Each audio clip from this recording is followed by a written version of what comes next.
on peut peut-être vous donner 1 minute. Comme ça, vous avez le temps de vous présenter rapidement. E le temps che Claudien arrive. Vi lasciamo 1 minuto a testa veloce di presentazione, così stiamo aspettando Claudien, che è la persona che ha organizzato la conferenza del Congo, che sta dando la mano a alcune persone che non sanno usare Zoom per sistemare la cosa, quindi è un po' in ritardo per quello, ma si sarà presente. Donc on attend Claudien, mais pour profiter de cet espace de temps, on va peut-être vous demander de vous présenter. Moi, c'est Cléophas Thioma, je suis le président de l'Ital Africa Business Week. Je peux mettre Zoom. Je suis. Meret, faut te présenter. Je suis Meret Tolde, je suis le CEO di Italia Africa Business Week. Bertrand. Bertrand Manizombu, je suis le Project Manager de Italia Africa Business Week. Silvio. Io sono Silvio Casorzo della ditta Ferrero SPA e ci occupiamo appunto di trading e progettazione di serbatoi e stazioni di rifornimento mobile. C'est Silvio Casorzo, sa société c'est Ferrero SPA, ils font du trading, ils font aussi des fûts pour le gaz, le pétrole. On explique un peu mieux. Antonio. Oui, excusez-moi, mon français n'est pas l'idéal. Je suis Antonio Franceschini, je suis chef du bureau du marché international de la promotion pour la Confédération nationale de l'artisanat et de la petite et moyenne entreprise. Merci beaucoup. Monsieur Chimanga. Merci. Bonjour à tout le monde. Je suis au Congo. Je suis le chargé de mission au ministère de l'Agriculture et je serai content de parler avec vous ce soir. Merci beaucoup, monsieur Chimanga. Giulia. Buonasera, sono Giulia Anfossi e lavoro anch'io come Silvio per la ditta Ferrero SPA di Casalgrasso e anch'io mi occupo principalmente della divisione trading, quindi principalmente ci occupiamo di siamo rivenditori di serbatoi. Elle s'appelle Julia, elle travaille avec Silvio Casorso. Et il y a Claudien qui est en train d'arriver, c'est super. On le fait entrer tout de suite. OK. Et elle travaille avec Silvio, ils font du trading, il faut aussi dans la revente de fûts et qui sert surtout dans tout ce qui est pétrole, gaz et tout le reste. Et on a Alberto. Oui, bonsoir à tout le monde. Moi, je suis Alberto Quintavalla. Je travaille pour l'entreprise CFT, Catalytic Technology. Nous sommes une entreprise basée à Parme, dans le secteur de la mécanique industrielle. Et notre activité, il est le développement et production de machines ligne complète, Kleinmann pour l'industrie agroalimentaire. Et nous sommes actifs dans 3 macro-secteurs qui ils sont dans le processing, ça veut dire l'incomplète, par exemple, pour la transformation de la fruits tropicaux comme les mangues ou par exemple aussi comme la tomate, et l'incomplète pour le packaging, ça veut dire le des fruits finaux dans des bouteilles de PET, dans des lunettes, boîtes. Et aussi, nous sommes aussi dans le domaine des incomplètes pour la production, par exemple, des chips, des fruits déshydratés et tout ça. Dans tous les cas, nous sommes dans le secteur de la transformation agroindustrielle. Merci beaucoup, Alberto. Je vais laisser à Claudien, qui est à peine arrivé, à qui on remercie beaucoup pour le travail qu'il a fait de se présenter et de présenter certaines personnes qu'il connaît mieux que nous. Claudien. Tu as 2 minutes. Oui, mais bon, je vais présenter. Le problème, c'est qu'il y a d'autres appels, les autres qui cherchent encore à se connecter. Monsieur Serge, Présente-toi 2 minutes, on va passer la parole à tous les autres. Comme ça, tu as le temps de régler les problèmes de connexion avec ce quoi-là. Je remercie pratiquement tous les intervenants. Je pense que l'OPEC et la COPECO sont en train de se connecter. Nous sommes heureux d'avoir tous les participants qui veulent venir. Aujourd'hui, nous allons parler de tous les sujets qui concernent uniquement la RDC. Et en ce moment-là, nous avons des entreprises qui sont là aussi pour avoir cette nouvelle expérience par rapport à Business Week Italia RDC aujourd'hui. Dans les participants, je peux déjà manifester la présence des ministères du temps qui est là-bas avec le DICAB. Il y a le ministère de l'Agriculture qui est représenté par le chargé de mission. Nous avons le ministère de PME qui a du mal à se connecter, mais il est en train d'appeler. Il veut il va venir juste de sitôt. En fait, l'objectif aujourd'hui, c'est qu'il veut de cette nouvelle expérience par rapport à ce partenariat Italie-RDC et ils veulent vraiment nous écouter et savoir ce qu'on veut faire. Il y a beaucoup qui sont ici aussi des entrepreneurs Tech et pratiquement donc la liste est vraiment assez longue. En fait, c'est d'avoir cette expérience, d'avoir leur participation au niveau aussi de l'Italie, s'ils peuvent avoir des représentations des Afriques au lieu de rester dans notre schéma primaire qui est celui de l'Asie. Aujourd'hui, on est en train de découvrir l'Italie qui est là, qui vient de revenir pratiquement en RDC. C'est ainsi que on va donner 2 minutes à chaque participant. Je pense que pour moi, c'est l'essentiel. La présidence de la République devrait être normalement présent. Sûrement, ils seront là un peu en retard parce qu'ils ont tenu compte des 17h30.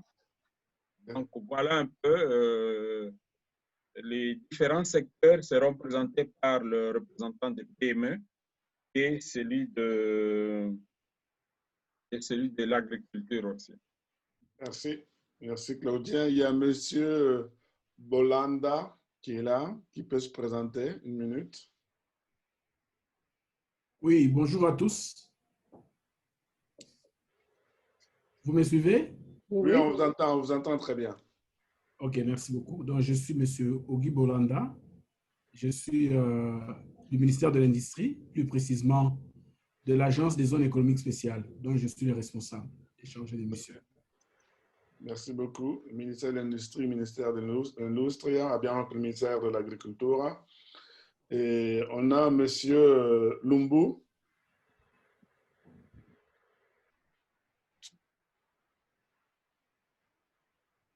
On ne vous entend pas, M. Lumbu. On ne vous entend pas.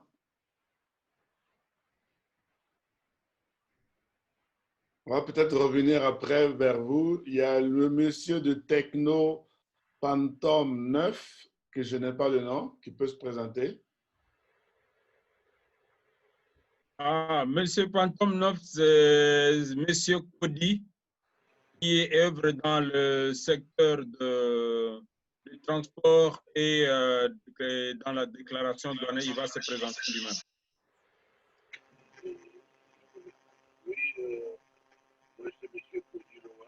On ne vous entend pas. Il faut enlever il faut mettre le micro.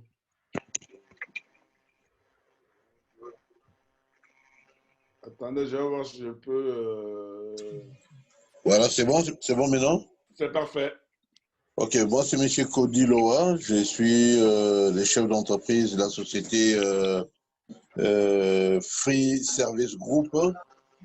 Je suis dans le domaine de déclaration des douanes pour toutes les importations comme les exportations. Et je suis également dans les services pour assistance et logistique pour certaines sociétés partenaires. Merci beaucoup. Il y a Monsieur Seleman Touena. Selemani Touena.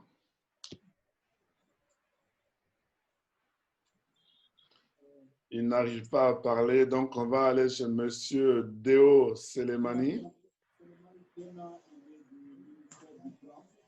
Il faut mettre ton micro, Claudien. Ouais, c'est bon? Non, il faut mettre le micro. Mets le micro.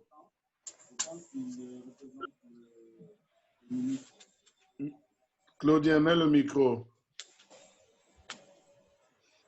Tu es en mute, Claudien. Essaie d'enlever le mute. Tu es en mute, en fait. Je disais que M. Selemani Touena, il représente le ministère du Plan. Il est le DIRCAP du ministère du Plan. Ok, ministère de la Planification. Ok, on a Deo Selemani.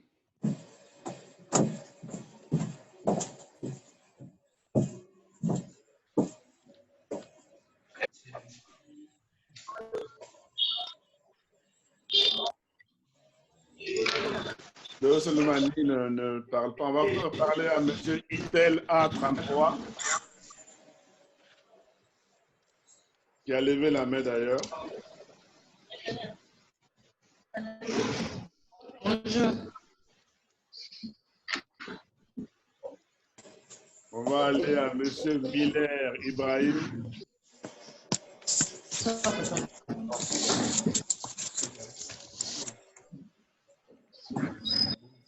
On va aller chez M. Grace. Je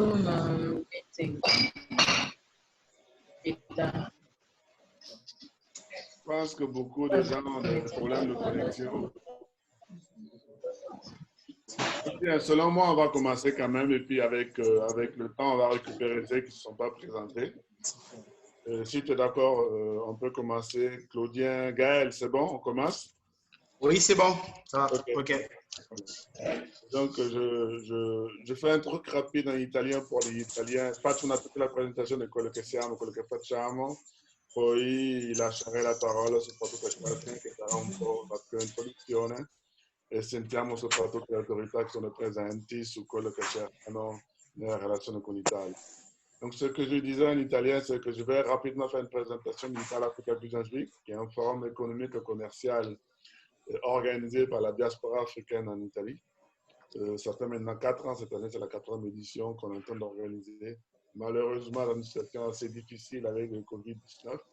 Donc on est en train de voir de quelle manière organiser l'événement, surtout online, parce qu'on n'a pas la certitude de pouvoir avoir des participants de côté africain par rapport à la situation actuelle.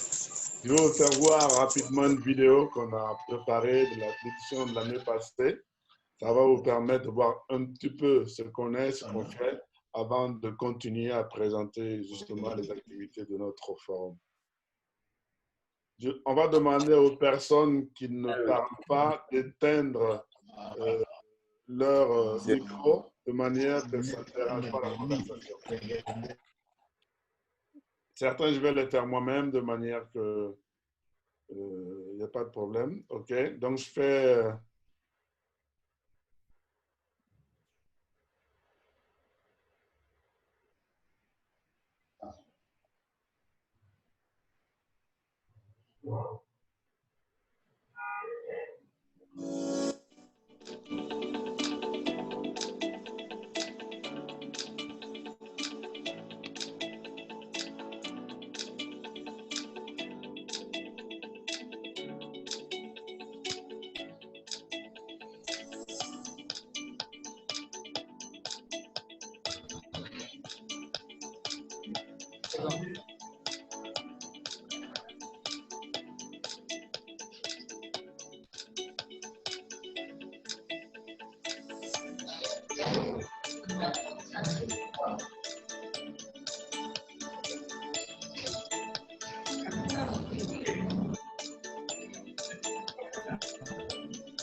Donc ça, c'est une vidéo qui raconte un petit peu ce qui a été fait l'année passée. Comme je disais, c'est un forum économique et commercial qui a comme objectif de booster les relations économiques et commerciales entre l'Italie et l'Afrique à travers la communication, le réseautage, la mise en contact, le partenariat. C'est un événement qui est organisé, comme je disais, par l'association de réseau, une association de la diaspora africaine en Italie, en collaboration avec le ministère des Affaires étrangères italienne, la Confédération nationale des artisans, l'Agence internationale de commerce extérieur. Et après, vous allez me rappeler, hein, parce que je suis en train de parler en essayant de me rappeler un peu de toutes les personnes qui participent à l'organisation de l'événement. Il y a le patronat italien Confindustria, on a l'association des chambres de commerce italiennes, on a justement essayé de mettre tous les acteurs du secteur privé italien et dans la co-organisation d'événements, de manière qu'on puisse justement avoir les moyens de collaborer et de transformer cette relation Italie-Afrique de manière assez efficace et concrète. Nous sommes beaucoup en compétition avec beaucoup de pays africains. L'année passée, on est passé à côté de la possibilité d'avoir un vice-ministre, vice-premier ministre congolais qui malheureusement n'a pas pu participer pour des raisons personnelles. Donc j'espère que cette année, à cette nouvelle édition, on aura sûrement une forte présence. Je ne sais pas qui a le micro ouvert, il faut le fermer. À 33. OK.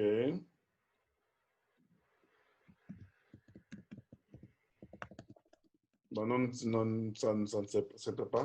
Donc voilà, c'est un peu ce qu'on fait. Donc on est beaucoup content de cette possibilité de parler avec vous et justement de voir de quelle manière on peut élaborer une feuille de route qui puisse justement nous permettre de vous accompagner dans la relation avec les autorités italiennes, le secteur privé italien et les hommes d'affaires italiens qui sont intéressés justement à travailler. Je vais laisser la parole rapidement. Le monsieur de... OK, c'est bon. Je vais laisser la parole rapidement à Claudien, à qui nous avons cette possibilité de parler avec vous, qui a fait un gros travail. Il a travaillé avec monsieur Gaël, et c'est les deux personnes qui nous ont permis justement d'organiser cette réunion. Je vais laisser la parole à Claudien pour introduire un peu le sujet et puis justement permettre après à toutes les personnes qui sont là de s'exprimer. On vous informe que la rencontre est enregistrée, de manière qu'on puisse avoir les éléments pour faire le rapport final qu'on va vous envoyer aussi à travers Claudien. Mais surtout, ça va nous permettre de recueillir toutes les informations qui vont servir à organiser juste après cette réunion, des réunions ciblées en fonction des besoins qui vont nous arriver. Voilà. On a aussi, comme je disais, des partenaires italiens qui sont là. Le représentant coopération internationale de la Confédération nationale des artisans, M. Francesco Antonio Pasenschini. On a Giulia et Silvio qui représentent des sociétés qui sont intéressées à travailler avec l'Afrique. Et on a aussi Alberto Quintavalla, comme il disait, qui travaille dans la transformation de tout ce qui est produit agroalimentaire, qui travaille déjà en Afrique et qui peut être justement utile. Je vois le représentant du ministère de l'Agriculture et de l'Industrie, et qui peut être utile justement dans tout ce qui est transformation des produits du Congo. Voilà. Donc je laisse la parole rapidement à M. Claudien pour cadrer le débat d'aujourd'hui. Merci. J'espère que vous m'entendez assez bien. Okay, je vous remercie pour cette présentation. En fait, notre objectif dans ce partenariat, comme vous le voyez, j'ai dû inviter les ministères, les 4 ministères de base, dont je vais m'atteler justement pour le ministère de l'Agriculture et celui de l'Industrie. Au niveau de l'industrie, je pense que nous avons M. Ogi Bolanda qui est en train de nous suivre pour l'instant et celui du ministère de l'Agriculture qui est déjà là-bas. Notre objectif, nous voulons cadrer par exemple cette feuille de route par rapport aux besoins beaucoup plus pressants que nous avons par rapport à ce secteur-là. C'est ainsi que pour cela, je voulais parler pratiquement la parole à M. Tchakatumba qui est du ministère de l'Agriculture. Je pense qu'il est en train de nous suivre. Je ne sais pas s'il m'entend assez bien. Comme ça, il fait faire une brève présentation. On peut lui remettre, on peut lui concéder 10 minutes pour qu'il puisse nous faire la présentation et quel est le plan programme et comment il compte remettre en fait les partenariats, l'entrepreneuriat Italie, RDC en route. Donc là, je passe la parole à M. Tchakatumba, sera suivi de M. Ogi Bolanda, qui est de la zone économique spéciale, un nouveau programme tout à fait récent, qui est très intéressé aussi par le business Italie-Africa Business Week, pour nous présenter un peu c'est quoi la zone économique spéciale. Donc, nous commençons avec M. Tchakatumba, qui est du ministère de l'Agriculture. Alors, M. Tchakatumba, je ne sais pas si vous nous entendez assez bien, parce que moi, j'entends à peine. Il doit enlever le mute. Monsieur enlevez le mute sur le micro, M. Tchakatumba, si vous nous entendez. Sinon, on ne vous entend pas. OK. En attendant, nous allons passer alors à M. Ogi Bolanda, qui est de la zone économique spéciale. S'il peut déjà commencer son intervention. Monsieur Ogi, vous nous entendez assez bien? Bonjour, bonsoir, je salue tout le monde. Oui, oui. Merci. Je vous entends. Vous m'entendez? Oui, on vous entend. Oui, on vous entend très bien, oui. On vous entend. OK, merci beaucoup. Merci pour la parole et merci surtout de m'avoir invité à participer à cet échange que nous considérons très intéressant pour la RDC en ce moment-ci. En fait, j'ai été informé il n'y a pas longtemps de cette rencontre et comme j'ai sorti d'une autre réunion directement, comme il était 17 h, je me suis connecté pour suivre effectivement. Alors, je disais que je suis du ministère de l'Industrie, plus particulièrement de l'Agence des zones économiques spéciales.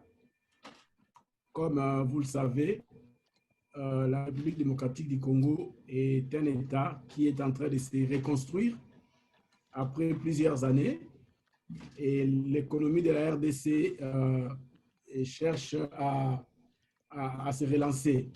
C'est dans ce cadre que le gouvernement avait décidé de recourir à la stratégie de mise en place des zones économiques spéciales afin de pouvoir attirer des investisseurs dans des secteurs ciblés et surtout leur offrir un climat d'affaires qui puisse permettre à ce que ces investisseurs-là, une fois au Congo, puissent travailler dans de meilleures conditions.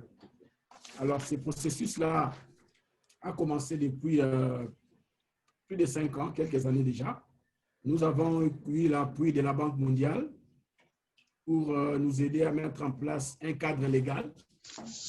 Donc, aujourd'hui, nous avons un cadre légal sur les zones économiques spéciales qui existe parce que c'est en fait depuis 2014 que le président de la République avait publié la loi 14/022 du 7 juillet 2014 qui a fixé les régimes des zones économiques spéciales.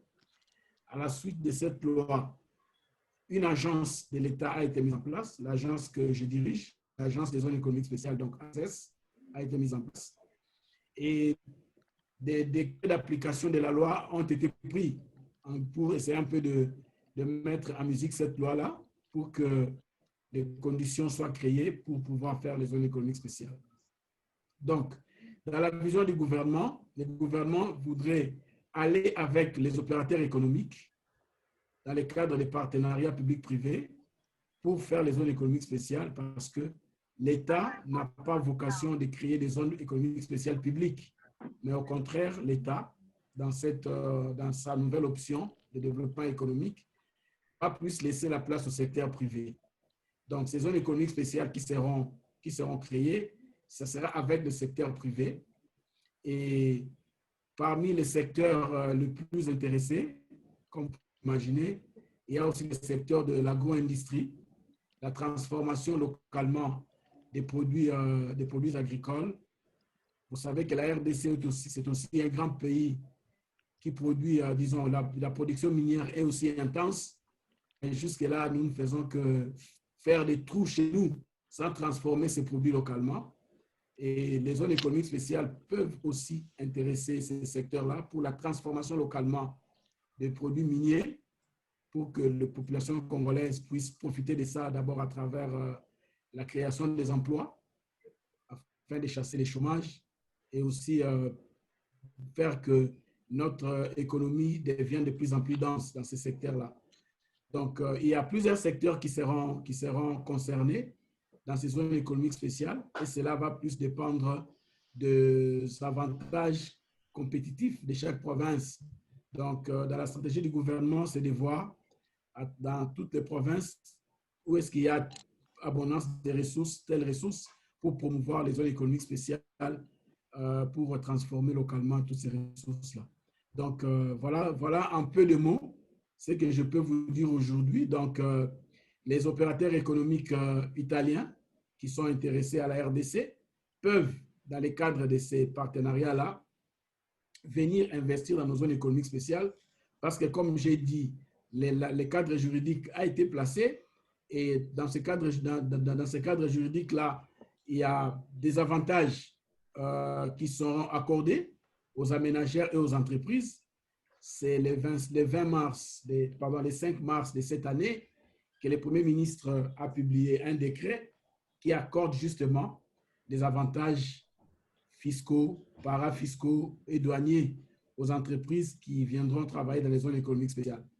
Et notre agence est là pour recueillir toutes les demandes, si les gens ont, s'il y a des demandes dans ce sens-là. Donc, l'ASES va évaluer toutes ces demandes-là et voir avec des autorités pour aider dans le sens des zones économiques spéciales. Je crois que ça sera une occasion pour relancer le Made in Italy en Afrique et particulièrement en RDC, parce que vous savez, la RDC, nous avons la chance d'avoir un grand pays. Vous avez un pays qui a 2 345 409 km². Vous avez une population de plus de 80 millions d'habitants. Là où je suis à Kinshasa, on a plus de 12 millions d'habitants. Donc, vous comprenez que les investisseurs italiens qui ne seront pas à leur première expérience au Congo, en venant au Congo, je crois qu'ils ne vont pas perdre leurs ressources. Au contraire, en faisant des jointes ventures avec les hommes d'affaires congolais, certainement, ils vont gagner aussi et tout le monde va gagner. Voilà un peu de mots, ce que je peux dire par rapport à ce que nous sommes en train de faire, particulièrement dans les zones économiques spéciales. Et vous dire déjà qu'il y a une zone économique spéciale qui est en gestation à Kinshasa, la zone économique de Maluku. Il y a la zone de Maluku qui est déjà en préparation. Un aménageur a été recruté et dans les prochains jours, les travaux d'aménagement de cette zone-là pourront commencer. Et nous sommes là dans la mesure du possible pour aider ceux-là qui voudront bien venir dans cette zone économique spéciale pour les mettre en contact avec l'aménageur et voir comment faire des deals pour pouvoir venir travailler au Congo. Voilà un peu de mots que je peux dire. Je vous remercie. Merci beaucoup, Monsieur Bolanda. On va après faire une traduction rapide pour les Italiens qui ne comprennent pas très bien le français. Et je vais laisser la parole rapidement à Monsieur Chimanga qui va sûrement introduire aussi son speech. Il faudra peut-être voir, Monsieur Chimanga, sur votre écran à gauche, en bas. Si vous regardez sur votre écran à gauche en bas, pour activer le micro. Voilà, parfait, c'est bon. Voilà, merci. Merci. Je peux commencer maintenant. Ouais, on vous écoute. Merci encore une fois de plus. Bonjour à tous nos amis italiens et à nos frères congolais. Je suis du ministère de l'Agriculture, je suis le chargé de mission. Et comme mon frère qui vient de partir tout de suite de la zone économique spéciale, il vous a déjà parlé de l'importance de notre grand pays, de 2 345 km², sans toutefois oublier de vous parler des 9 pays qui nous encadrent, dont nous avons les frontières avec. Et en vous parlant de cela, c'est pour vous dire que le marché aux Italiens, vous devez savoir que tout ce que vous allez essayer de développer en agriculture au Congo, vous avez un grand marché à faire avec d'autres pays africains, bien avant que vous ne puissiez penser à exporter vers l'Italie. Alors, le ministère de l'Agriculture a développé le plan national de relance agricole. Le plan national de relance agricole. Notre plan national de relance agricole a le coût de 4 milliards de dollars américains. 4 milliards de dollars américains, c'est le coût de notre plan. Et le plan se base sur 26 provinces de notre pays. 26 provinces de notre pays. Et à part les 26 provinces, c'est divisé dans les 145 territoires. Et puis les chefferies et tout ce qui suit derrière. Le plan, c'est pour pouvoir essayer de mécaniser l'agriculture au Congo, moderniser. À cela, nous demandons et nous expliquons à nos partenaires italiens de comprendre qu'ils ont tellement un grand travail à faire ici. Pour mécaniser, nous avons besoin de tous les équipements modernes qu'ils ont aussi en Italie. Nous ne voulons plus continuer à faire l'agriculture de la houe qui dépendait de nos petites familles dans nos villages, qu'un demi-hectare pour pouvoir les maintenir, avoir à manger. Aujourd'hui, nous voulons aller par des grands hectares, des grands espaces. Pourquoi? Nous avons de l'eau, nous avons au moins 80 millions d'hectares de terres arabes. 80 millions d'hectares de terres arabes, dont nous avons la possibilité de travailler toute l'année au Congo, sans hésitation. Pourquoi? Nous avons la saison sèche, la saison de pluie. Du moment où c'est la saison sèche, c'est vers le sud de l'équateur. Et quand nous avons la saison des pluies, nous pouvons monter vers le nord, vers l'équateur. Alors, la possibilité de travailler toute une année est là. C'est une chance unique que nous avons. Et c'est une chance unique que nous avons la forêt. C'est une chance unique. Nous avons de l'eau. C'est une chance unique. Nous avons la terre, une terre fertile. On peut travailler sans toutefois parler de faire des mélanges d'un autre produit pour pouvoir produire. On est capable de jeter le maïs dans n'importe quel coin de la République démocratique du Congo et le maïs peut sortir sans aucun effort quelconque. Mais nous devons arriver à un niveau où nous devons avoir les industries comme vous, avoir des machines, de tracteurs, des équipements, des industries de fabrication, de production, de faire les produits finis, de maïs, de manioc. Et pour le moment, juste pour vous rappeler que nous avons 18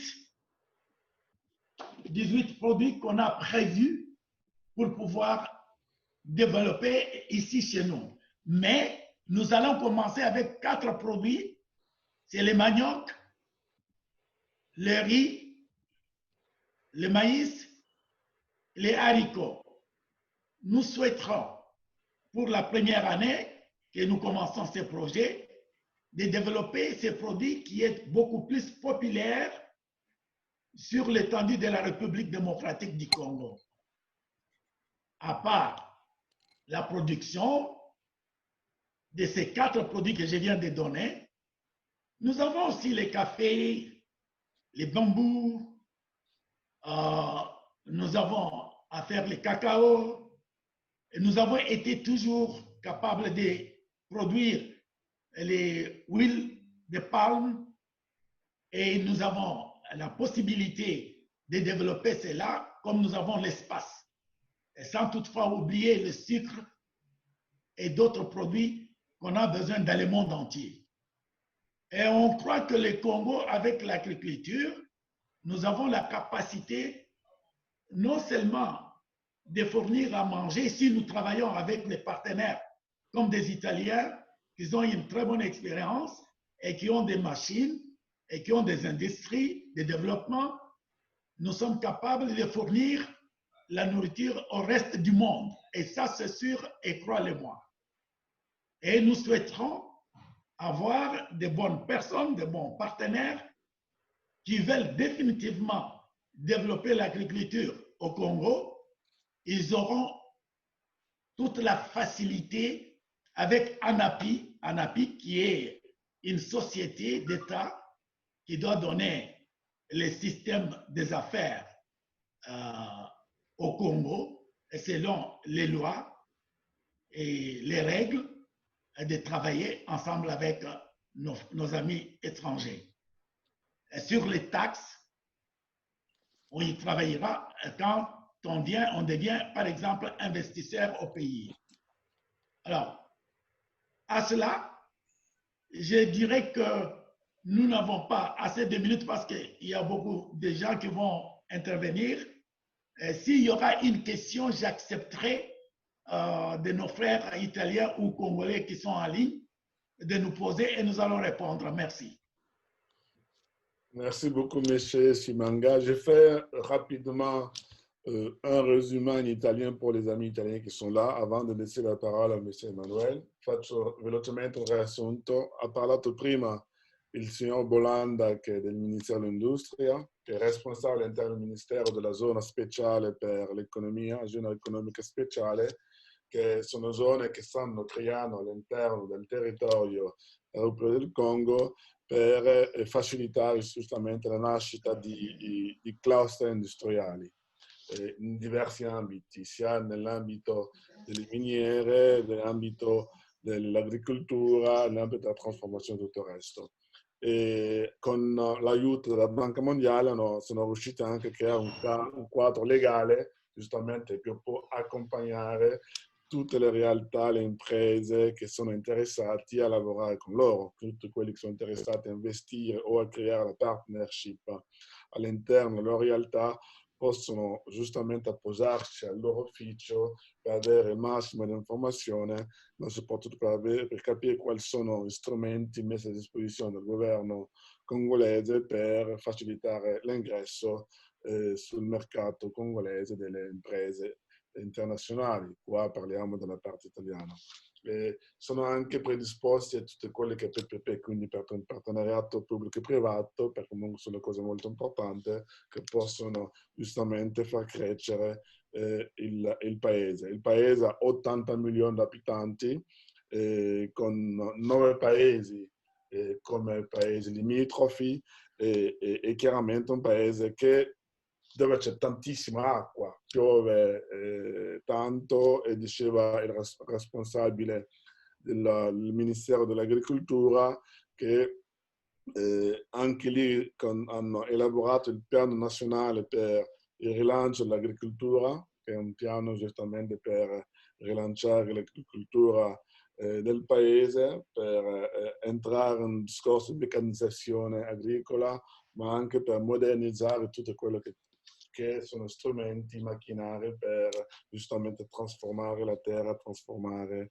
i prodotti locali. No? Ci sono tantissimi prodotti sulla quale stanno investendo, ma hanno scelto 4: la manioca, il riso, i fagioli, il mais, che sono i prodotti sulla quale stanno lavorando, ma comunque sono interessati a collaborare con chiunque è interessato a investire o a entrare in partnership con le imprese del paese. E loro sono disponibili giustamente a dare risposte a domande, richieste, considerazione del pubblico, sia quello italiano che quello congolese présente. Je vais laisser la parole maintenant à M. Emmanuel, qui va se présenter et présenter un peu ce qu'ils font.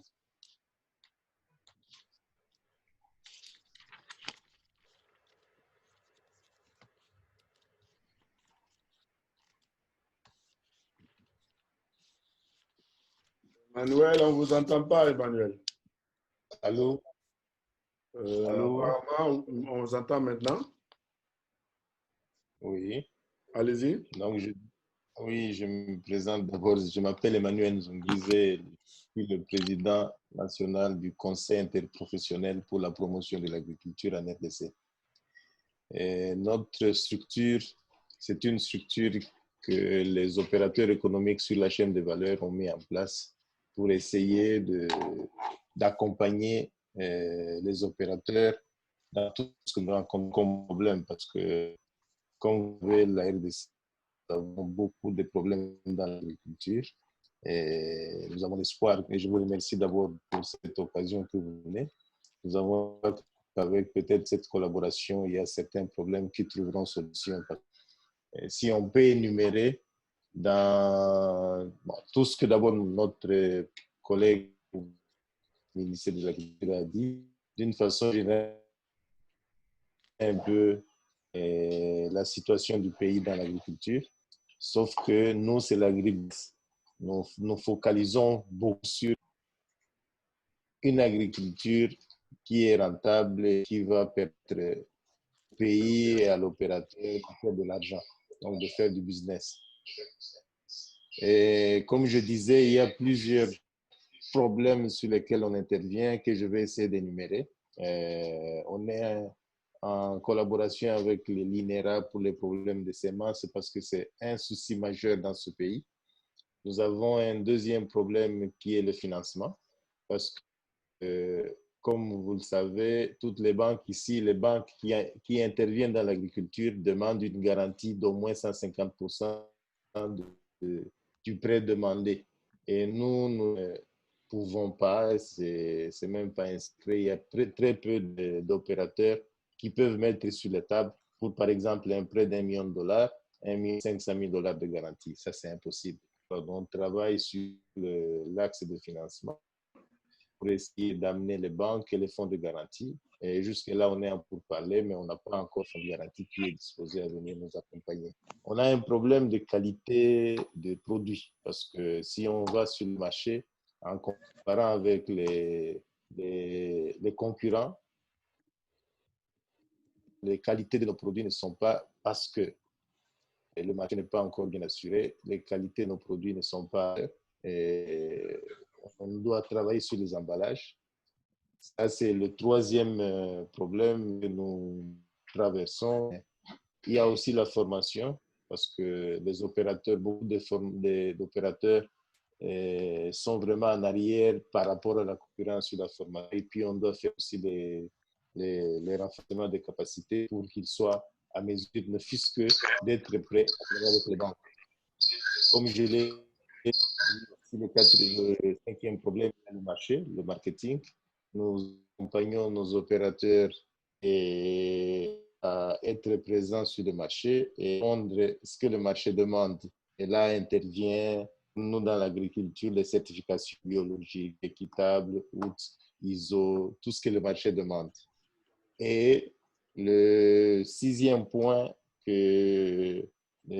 comme problème que nous avons, de tracasserie, mais nous, on intervient comme en plaidoyer au niveau des OT et tous les intervenants qui un peu nos opérateurs parce que ça existe à tous les niveaux, à partir de la production jusqu'à l'export. Et le 7e problème que nous avons, comme l'a dit Tchaka, c'est la mécanisation. Là, on est en train de pousser nos opérateurs à aller vers l'agribusiness.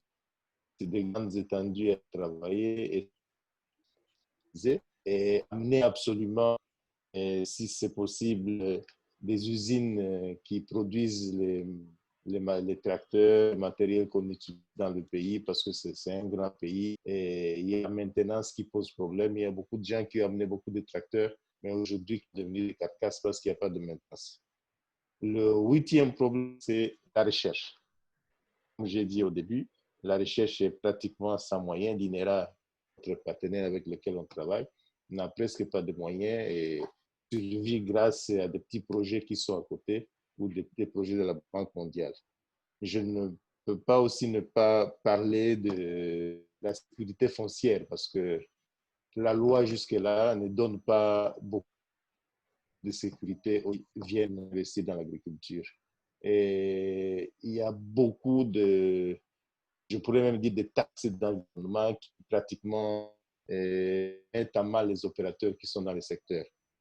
Et enfin, on intervient aussi sur la promotion des jeunes femmes entrepreneurs parce qu'il y a beaucoup d'entrepreneurs qui n'ont pas de moyens, qui n'ont pas d'encadrement. Et on espère qu'avec cette collaboration, on aura aussi d'autres accompagnements et facilitations pour que tous ces 10 points que j'ai énumérés puissent trouver une réponse. Je vous remercie. Merci beaucoup, Monsieur Emmanuel. C'est le président du Conseil interprofessionnel pour de l'agriculture. Pour la promotion de l'agriculture. Pour la promotion de l'agriculture. OK, merci. Donc, Conseil interprofessionnel pour la promotion de l'agriculture en RDC. Parfait. Donc, c'est une association fêtière, c'est ça? Oui. OK, merci beaucoup, merci.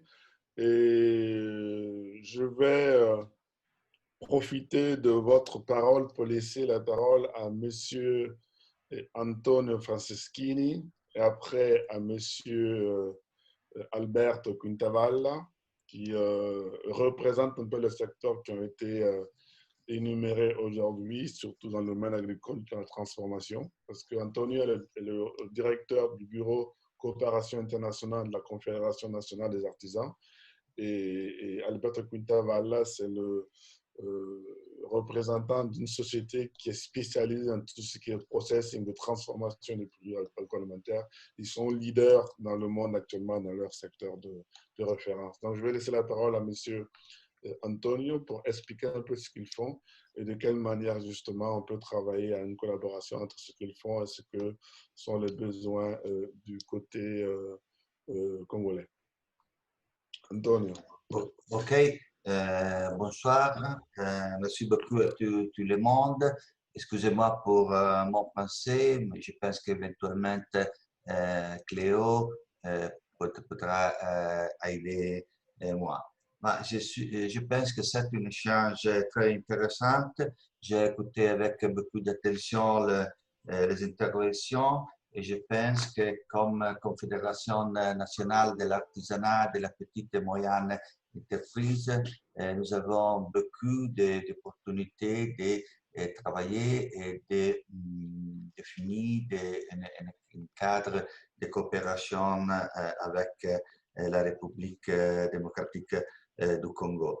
J'ai écouté de Mr. Chimanga, excusez-moi si je ne prononce pas bien le nom, l'intéressant plan de rénovation de mécanisation et de modernisation pour l'agriculture.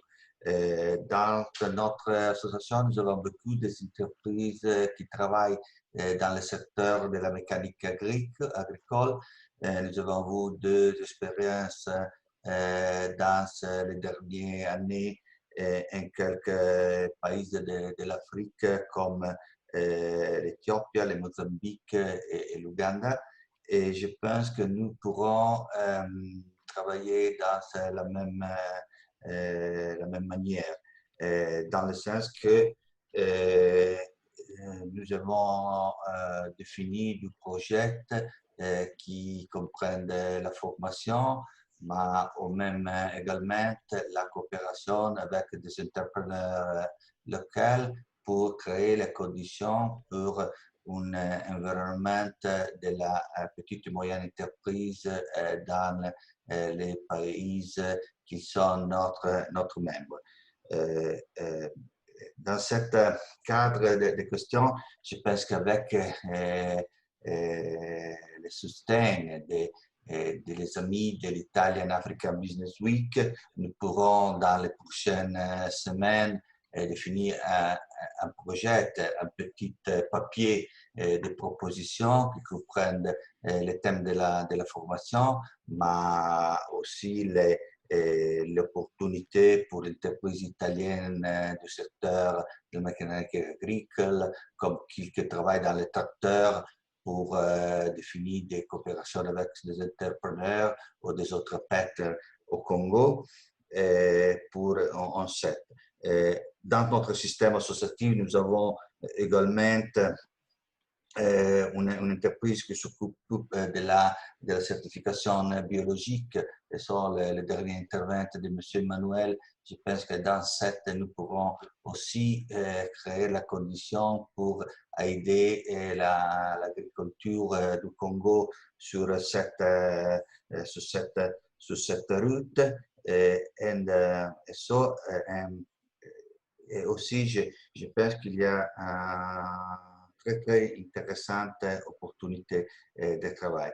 Merci beaucoup pour votre attention. Excusez-moi pour mon français. Et comme je dit, dans la prochaine semaine, je pense avec les amis de l'Italian Business Week, nous pourrons définir un papier de propositions et dans le même cadre, chercher en Italie le support de l'Italian Trade Agency ou du ministère de l'extérieur pour travailler ensemble et trouver un aide financière pour notre part aussi. Merci à vous.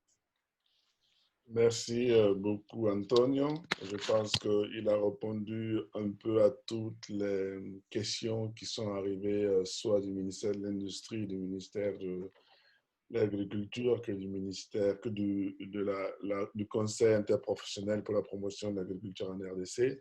Mais comme il disait, il y aura sûrement un petit papier qu'on va faire pour vous envoyer avec nos propositions, de manière qu'on puisse après, comme il disait, avec le temps, organiser des rencontres sectorielles avec des personnes spécifiques pour justement essayer d'aller dans le concret et dans la réalisation des projets. Je rappelle que M. Antonio Franceschini est aussi à l'intérieur du Conseil national pour la coopération et le développement, qui est un organe lié au ministère des Affaires étrangères italien et qui justement essaie de changer la coopération italienne au niveau international à travers aussi des financements, de l'accompagnement, de la formation. Je crois qu'on va essayer de voir de quelle manière on peut élaborer une stratégie qui puisse justement satisfaire un peu ce que sont vos besoins par rapport à la collaboration avec l'Italie. Je vais laisser la parole à M. Alberto Quintavalla et puis je vais voir si Madame Julia veut dire quelque chose.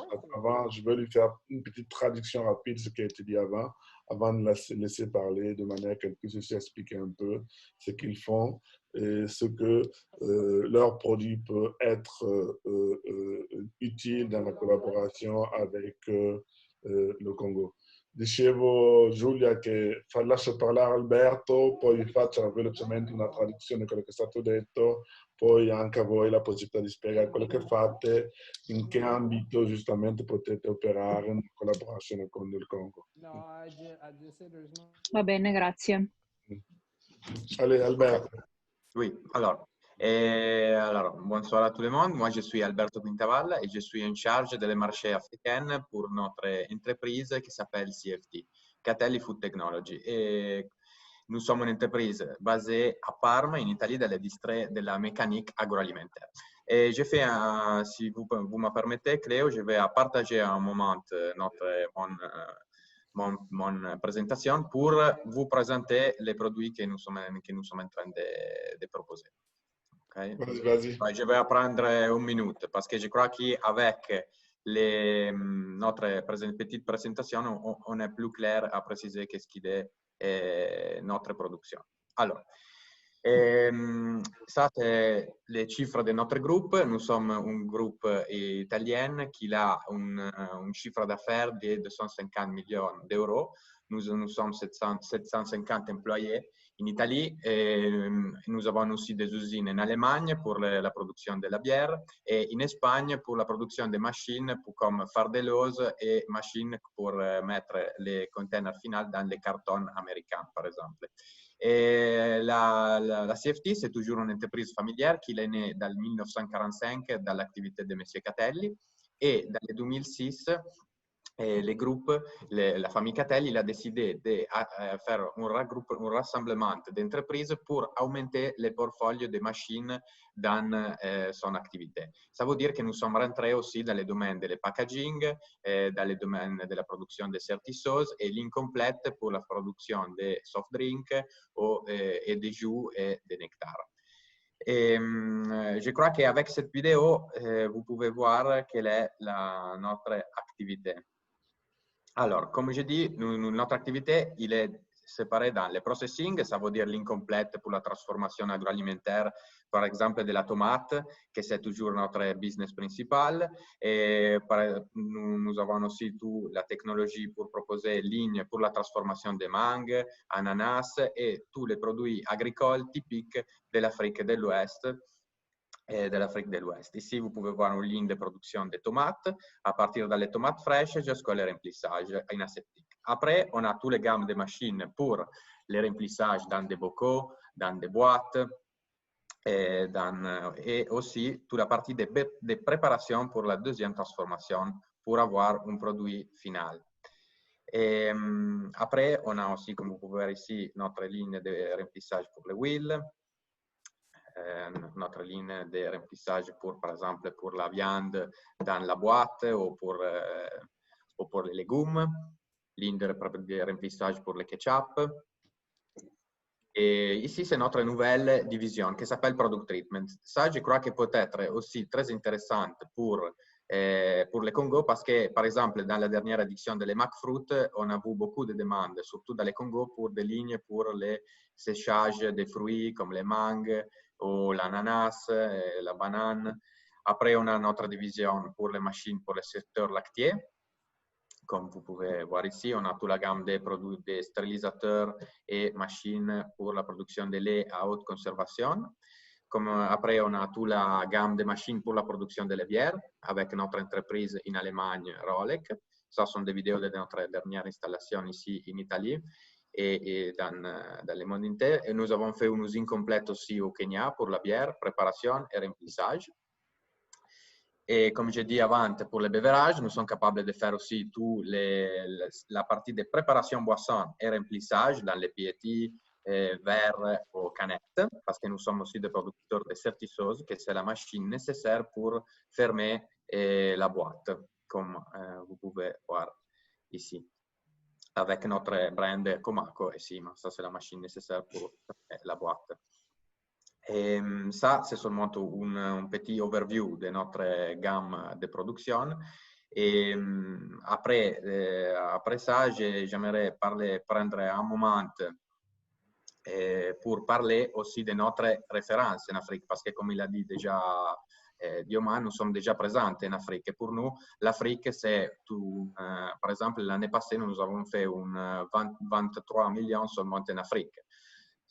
Notre marché, il est divisé dans le nord d'Afrique où il y a un grand consommateur, où il y a le secteur il est déjà développé pour la transformation des fruits frais. Mais par exemple, dans l'Afrique de l'Ouest, c'est pour nous un marché très important, surtout pour la production de la réélaboration, par exemple, de la tomate et tout ça. Je vais faire un excursus pour... Je vais parler des produits, par exemple, des case history, des projets que nous avons faits. Ça, c'est un projet très important pour nous que nous avons réalisé dans le 2015, excusez-moi, del 2013, che c'est la construction de l'usine Sediam au Mali, qui est un pôle agroalimentaire pour la transformation des mangues et de l'ananas. Là-bas, c'était un projet clé en main où nous avons réalisé toute l'usine à partir d'un greenfield, comme vous pouvez voir ici. Après, c'est un autre projet qu'on a réalisé dans le 2014 en Éthiopie, que c'est Banatom, qui c'est une usine pour la transformation de la tomate et pour la purée de banane. Ça, c'est un projet que nous avons fait dans le 2016 en Côte d'Ivoire, où nous avons réalisé pour le groupe Carré d'Or l'usine complète pour la production de double sauce de tomate dans les sachets, dans la boîte, et aussi une ligne de préparation des légumes à partir des légumes sèches. Et après, il y a toute la ligne de mise en boîte. Et ça, c'est un autre projet que nous avons fait en Algérie, où nous avons mis en place une usine pour la transformation de la tomate, 20 tonnes par heure, et 5 tonnes par heure de fruits. Ça, c'est une configuration que je crois qui peut être réplicable dans toute l'Afrique, parce qu'avec cette configuration, on peut exploiter les potentiels agricoles des pays africains, et on va suivre aussi la saisonnalité des productions. Ça veut dire on va suivre la saison de la tomate, la saison des mangues, la saison par exemple de l'ananas. Ça, c'est une configuration d'usine que je vais proposer vraiment tous les fois. Ça, c'est le dernier projet que nous sommes en train de démarrer, de commencer le montage, et je vais vous anticiper que notre techniciens, ils sont en train de partir la semaine prochaine pour aller au Burkina Faso, où, à cause de la Covid, nous sommes été forcés à posticiper le montage de l'usine. Maintenant, nous sommes en train de partir avec la construction de cette usine, qui est une usine pour la transformation des mangues et pour la préparation des jus et nectar remplis dans les cartons, dans sachet avec la paille, et aussi une ligne PET pour l'embouteillage des soft drinks et de l'eau minérale. Et je m'excuse si j'ai pris plus de temps de le nécessaire, mais je crois qu'avec cette présentation, vous pouvez comprendre qu'est-ce que est le domaine de notre activité. Moi, je crois que grâce à les plans mis en place dans le ministère de l'Agriculture, il pourra être intéressant pour une entreprise comme nous à aider les pays à développer dans le secteur de la transformation. Bien sûr, notre secteur, il vient juste après la mécanisation de l'agriculture, comme il a dit le ministre. Parce que si l'industrie, si la première partie, ça veut dire l'agriculture, ce n'est pas bien développée et orientée vers une production intensive de l'agriculture, alors notre activité n'aura pas la chance de marcher.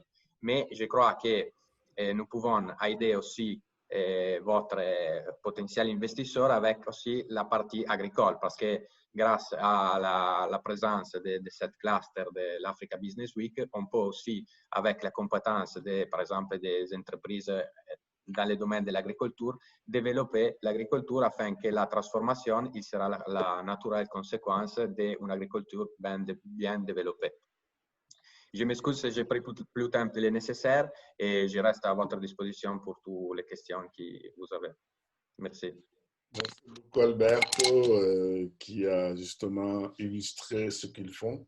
Et ça complète un peu ce qu'a dit M. Antonio Franceschini avant, qui est le représentant des artisans, donc qui peuvent justement venir tout le matériel qui sert à la mécanisation, à la modernisation du secteur agricole, pour arriver après à la possibilité de la transformation et de la commercialisation des produits d'un pays comme le Congo, qui, comme le disait soit M. Chimanga que M. Manuel, est beaucoup vert et peut être vraiment un pays porteur dans tout ce qui est transformation agricole. Je vais laisser la parole à Mme Julia, qui va présenter un peu leur entreprise. Je vais faire la traduction, et de manière que vous sachiez aussi ce qu'ils font, et ça va vous permettre aussi de voir de quelle manière vous pouvez collaborer avec elle. Je lâche la parole à justement de présenter un peu la vostra società, quello che fate esattamente, di maniera che si possa anche capire in quale settore, in quale ambito possiamo creare una sinergia di collaborazione tra di voi e loro. Va bene, grazie mille. Allora, io insieme appunto a Silvio lavoriamo per l'azienda Ferrero di Casalgrasso, che è divisa principalmente in 3 divisioni: la divisione automotive, poi c'è la divisione delle carpenterie metalliche, e io e Silvio principalmente ci occupiamo della divisione trading, che riguarda appunto la distribuzione esclusiva di serbatoi che possono essere appunto interrati o esterni per lo stoccaggio di diverse sostanze, che possono essere appunto da carburante a liquidi inquinanti, prodotti chimici, acqua, eccetera. L'azienda inizia la sua attività già dal Novecento, e appunto nel campo principalmente della carpenteria metallica. Per quanto riguarda la divisione trading, diciamo che questa divisione si è sviluppata negli ultimi anni principalmente, e già da qualche anno siamo presenti sul territorio africano con un ufficio tecnico commerciale a Douala in Camerun, e appunto ci occupiamo principalmente della distribuzione di questi serbatoi, anche se ultimamente stiamo, diciamo, lanciando un nuovo prodotto, che è quello delle stazioni di rifornimento mobili. Sono appunto delle stazioni di servizio mobili portatili che servono per la distribuzione di varie sostanze, tra cui benzina, diesel, carburante aereo, e appunto stiamo cercando di lanciare questo prodotto insieme anche ad altre, diciamo, parti più piccole, che possono essere quelle appunto del pipe and fitting, materiale siderurgico, che quindi si tratta di un prodotto non finito, ma che siamo comunque in grado di fornire in relazione appunto ai serbatoi.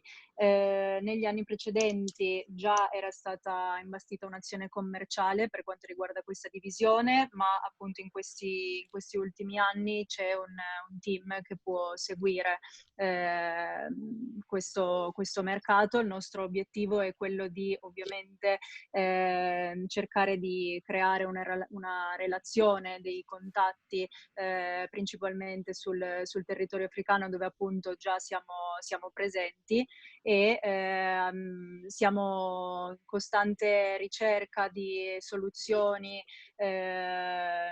innovative che possano appunto essere legate a questo tipo di prodotto, che può essere utilizzato in diversi ambiti, tra cui appunto anche quello dell'agricoltura, di cui si parlava in precedenza. E appunto, non so se Silvio magari vuole aggiungere qualcosa, altrimenti se ci sono delle domande noi siamo disponibili. Sì, volevamo anche inoltre capire, magari se ci potete aiutare, a capire la situazione petrolifera dell'oil and gas in Congo, per studiare meglio, magari poter studiare in futuro una strategia per entrare nel mercato appunto congolese. Non so se Cleopas puoi tradurre, girare questa richiesta, questa domanda agli invitati. Ok, grazie Silvio, grazie Julia. Je vais faire rapidement la traduction. Comme disait Madame Julia, elle représente la Ferrero, qui est une société qui existe depuis maintenant les années 900, qui travaille beaucoup dans la menuiserie métallique, donc dans tout ce qui est transformation de produits de fûts métalliques, et surtout des fûts qui peuvent être utilisés pour le stockage de carburant, pétrole, gaz, pour des produits chimiques et pourquoi pas pour de l'eau. Et la société est organisée en différentes structures internes, et eux, ils s'occupent de la partie commerciale. Et ils sont déjà présents en Afrique, surtout au Cameroun, avec des représentants avec qui ils essaient de travailler pour justement faire la promotion de leurs produits dans certains pays africains. Ils sont intéressés beaucoup à trouver des partenaires en Afrique. Ils sont actuellement en train de promouvoir un nouveau produit qui est ces sortes de petites stations mobiles pour fournir l'essence. Et ils sont aussi dans la recherche pour justement élaborer des produits qui peuvent être utiles dans le secteur agricole. Voilà. Et j'étais surtout intéressé à comprendre si dans le secteur huile, gaz, si vous avez, si vous pouvez leur faire justement un point sur la situation au niveau du Congo pour voir de quelle manière ils peuvent élaborer des propositions pour justement participer au développement de ce secteur-là au niveau congolais. Voilà. Je sais qu'on est nombreux aujourd'hui. C'est pas sûr qu'on puisse finir toutes les personnes d'intervention qui seront qui vont nous arriver. C'est une première rencontre qui va être sûrement renouvelée. Et je vais laisser la parole à Monsieur Deo Selemani du ministère du Plan. Et juste après lui, il y a Josué qui est un entrepreneur dans la construction et le transport qui vont parler un peu de ce qu'ils font. Et rapidement, le temps qu'on puisse justement écouter progressivement les autres personnes qui vont arriver. Voilà. Monsieur Deo Selemani. Je pense qu'il est un peu déconnecté, peut-être qu'il pourra se reconnecter d'ici là. Je pense qu'on peut passer à M. Josué en attendant que Selemani puisse se reconnecter. Ok, merci beaucoup, Claudia. Monsieur Josué. Oui, bonjour à tous. Je pense que vous m'écoutez. Oui, on vous entend, on vous entend. On vous entend. Oui, je suis le DG d'une entreprise de construction. J'œuvre dans la génie civile et la construction des antennes de télécommunications en RDC. L'entreprise s'appelle Vitech Sectoriel.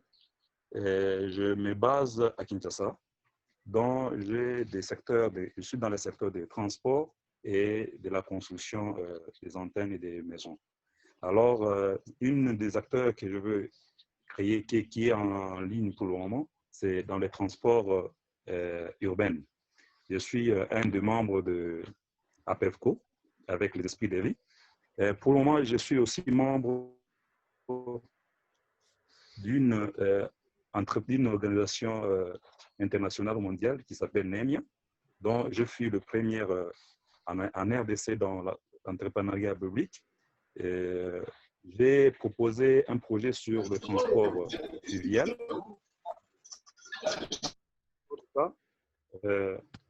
Je peux vous lancer quelques images sur les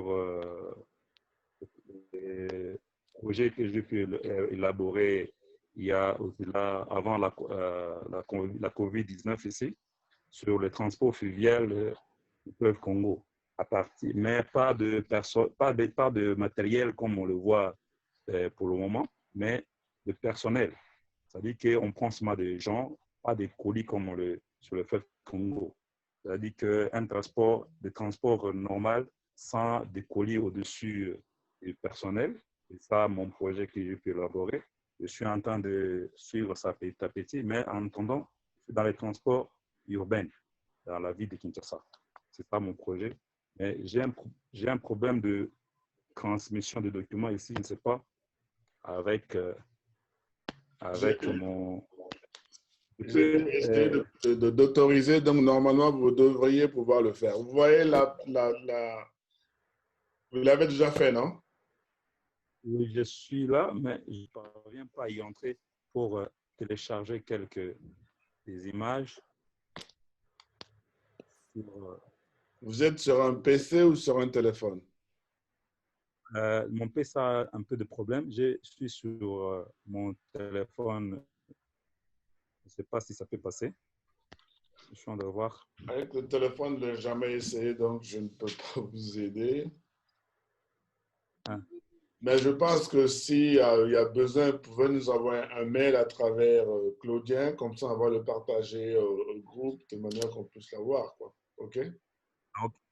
Oui, c'est un projet que je suis en train de travailler sur le transport de personnes sur le fleuve Congo à partir de Bichingovila vers Maluku, de Maluku vers le Kasaï, le Bandundu et jusqu'à arriver vers la province orientale. Pas de colis, mais des personnes avec des petits colis, moins de 20 kilos sur la ligne, pas moins de 10 kilos sur la ligne. Alors, on peut avoir ce transport-là et les gens peuvent monter et faire 2-3 jours. Ils arrivent, des gens qui ont moins de moyens pour avoir fait des transports fluviaux. Vous voulez de voir avec les gens et les marchandises ensemble, avec les offrages qui se font. Quand il y a l'offrage, ce sont des êtres humains qui prennent la vie. Alors, avec ces projets-là que je suis en train d'œuvrer, petit à petit, je cherche à ce que les gens qui ont la bonne volonté, qu'on s'y met pour le développement de notre pays, la RDC. C'est ça, en fait, mon projet. Je suis en train de travailler sur ça. Merci beaucoup. Merci beaucoup, M. Zezoué. Il faudra nous envoyer votre projet à travers Claudien via mail. Comme ça, on le voit et puis on essaie de voir si on peut trouver ici des partenaires techniques ou pourquoi pas financiers pour vous accompagner par rapport à ça. J'ai vu Madame Julia qui a parlé d'ici là sur le projet de menuiserie métallique. Ça m'a vraiment intéressé parce qu'avec cette menuiserie métallique, ça peut nous aider à faire le coq de bateau pour voir comment est-ce qu'on peut œuvrer dans cette œuvre qui sont en cours. Ce sera intéressant pour moi pour avoir ces contacts. Ça peut nous aider à faire des coques de bonne qualité pour voir comment on peut évoluer dans ce projet-là de transport fluvial des gens sur le fleuve Congo. Ok. Diceva il signor Zezoué che era molto interessato alla parte carpenteria metallica della nostra azienda perché lui si sta specializzando nel trasporto sul fiume Congo, quindi capire se tramite voi può avere giustamente i contatti per fabbricare questi piroghe metalliche che possono trasportare le persone da un posto all'altro, quindi poi dopo scambiamo i contatti e tutto il resto. Lui è nel settore della costruzione e lavora anche nel trasporto urbano e sta cercando di implementare quel progetto nel trasporto fluviale, no? Perché il Congo è molto pieno di tanti fiumi, quindi sarebbe opportuno trovare una soluzione insieme all'idea della carpenteria metallica, che è uno dei settori della vostra azienda. Poi vi scambiamo i contatti. Va bene, grazie. Et il y a aussi Monsieur Selemani, qui est le secrétaire exécutif du Conseil interprofessionnel, qui je ne sais pas s'il arrive à parler ou pas. Sinon, on va passer rapidement la parole à Monsieur Mutombo, le DG de Sceaux Sider Métallurgie.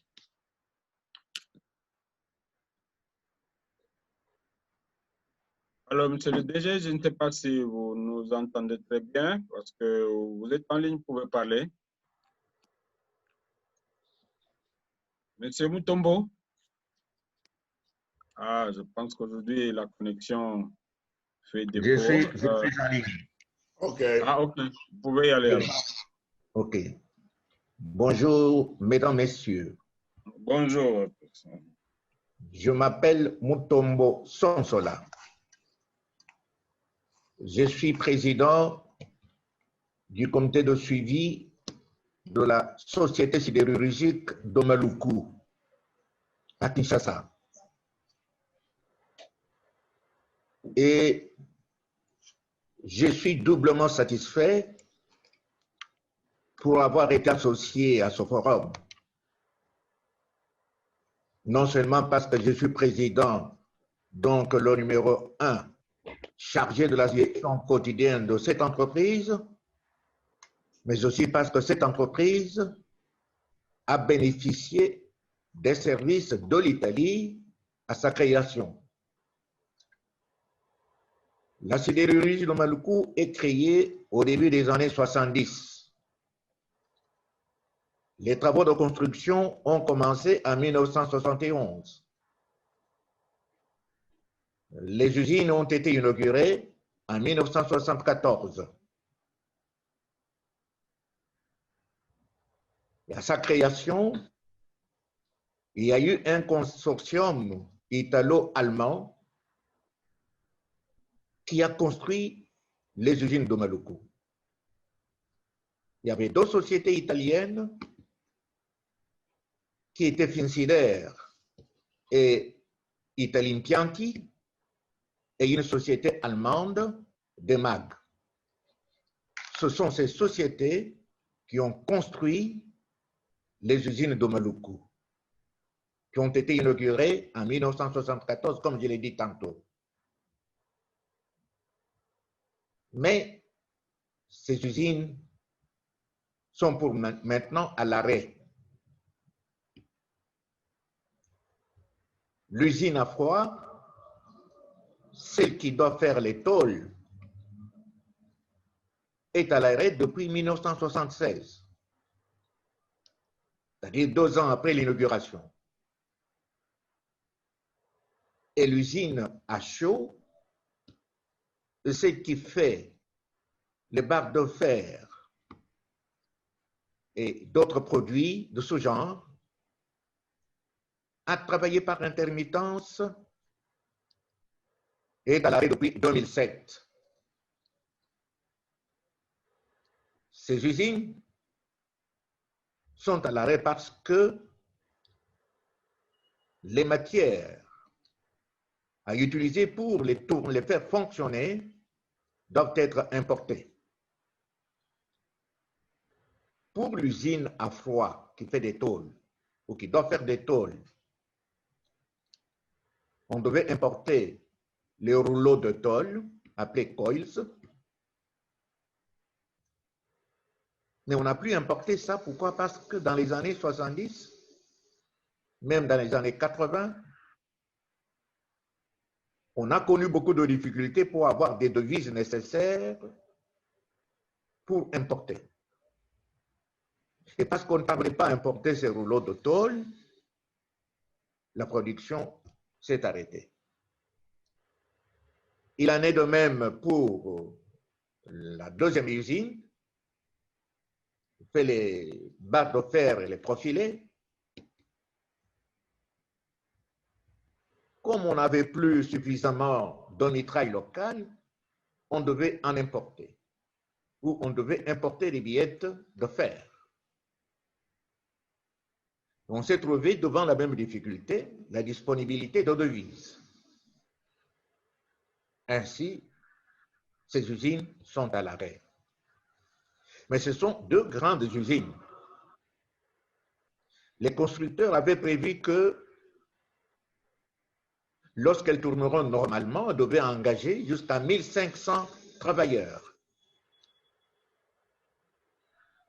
Et pendant qu'on travaillait, durant les premières années, on est arrivé à 923 unités en 1976.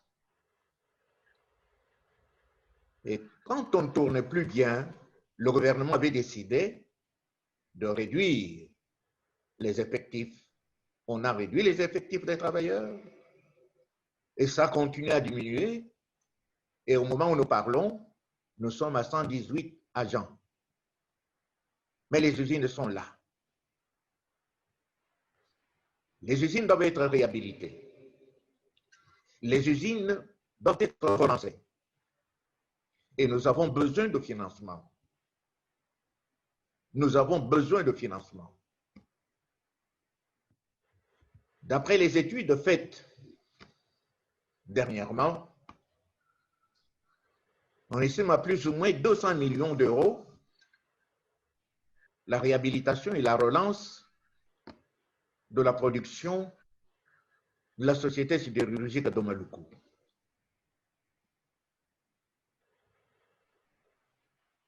Mais lorsque on a discuté de cette situation au ministère du portefeuille, parce que je précise que la société sidérurgique de Maluku, en sigle Socidaire, est une société anonyme unipersonnelle avec conseil d'administration dont l'actionnaire unique est la République démocratique du Congo. Elle fait donc partie du portefeuille de l'État. On a estimé que pour éviter la situation que nous avons connue dans les années 70 et les années 80, il faut essayer de trouver une solution permanente. Alors, on estime que si la réhabilitation et la production sont simples à faire, si l'argent est là, il faut aller au-delà et remonter à l'exploitation et au traitement des minerais de fer, de sorte que les minerais extraits ici soient traités ici dans les hauts fourneaux pour livrer à Maluku les produits semi-finis dont on a besoin. Mais là, c'est un autre investissement qu'il faut réaliser. Mais pour le moment, ce qui nous préoccupe, c'est la réhabilitation et la relance des usines sidérurgiques de Maluku. Ça, c'est très important. Vous savez, la consommation des produits sidérurgiques a sensiblement augmenté dans ce pays. À la construction des usines, on avait prévu que l'usine devait faire des tôles, produire des tôles, avec une capacité annuelle de 150 000 tonnes de tôles. Tandis que le laminat à chaud, qui devait faire les barres de fer et les profilés, avait une capacité annuelle de 100 000 tonnes. Mais on peut aller au-delà. On peut aller au-delà. Donc, nous faisons appel aux investisseurs italiens qui ont connu ces usines depuis la conception, parce que les études pour créer ces usines ont été menées par la SICAI, qui est aussi une société italienne. Le personnel technique a été formé sur le plan pratique en Italie. Il a séjourné en Italie, il a été entraîné par la société Italsider. C'est là que nos agents ont fait leur formation pratique. Et ils ont atteint un niveau élevé, un très bon niveau. Mais maintenant, comme les usines sont à l'arrêt, ces travailleurs se sont dispersés. Ils ont cherché du travail ailleurs. Il y en a qui sont allés même en Europe et se sont fait engager en Europe. Ils sont bien cotés.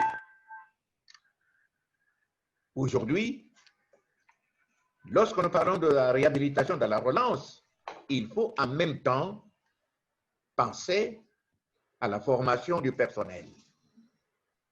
Parce que ceux qui étaient formés sont presque tous partis, ou ceux qui sont encore là ont atteint la limite d'âge pour aller à la retraite. Voilà donc en gros la situation de la société aujourd'hui, pour laquelle nous lançons un appel aux investisseurs italiens, j'insiste, qui connaissent la société depuis la conception jusqu'à la construction. Et ce sont les représentants de Finsider et d'Italimpianti qui ont géré la société pendant les 5 premières années, c'est-à-dire de 1974 à l'inauguration jusqu'en 1979. Ils avaient un contrat de 5 ans avec le gouvernement. Et lorsque les 5 ans ont été accomplis, ils se sont retirés. OK. Merci beaucoup. Nous avons maintenant ces usines qui existent. Je n'ai pas entendu. Allez-y, allez-y, de manière qu'on puisse, comme il y a d'autres personnes qui doivent parler encore. Vous m'entendez? Je vais terminer en disant, je termine en disant que nous avons besoin d'investissements pour réhabiliter et relancer la sidérurgie de Maluku. Voilà, comme il y a d'autres intervenants qui attendent, je m'arrête là et je suis à votre disposition. Merci beaucoup, M. Mutombo. Et je pense que on va essayer d'avoir un peu plus d'informations, même sur les entreprises italiennes qui ont travaillé à la construction de l'entreprise à Maluku, pour voir s'ils sont encore là, s'ils existent encore, si avec eux, on peut créer un lien entre eux et vous, et de manière qu'on puisse voir si on peut trouver un accompagnement technique et pourquoi pas un financement pour la relance des activités de votre entreprise. Je pense que ça peut être important. Et nous, on va y travailler. On a la possibilité de se mettre en contact avec eux. Il y a des possibilités de financement, mais je n'ai pas envie de me prononcer tant qu'on n'a pas parlé pour comprendre réellement la situation actuelle et comprendre de manière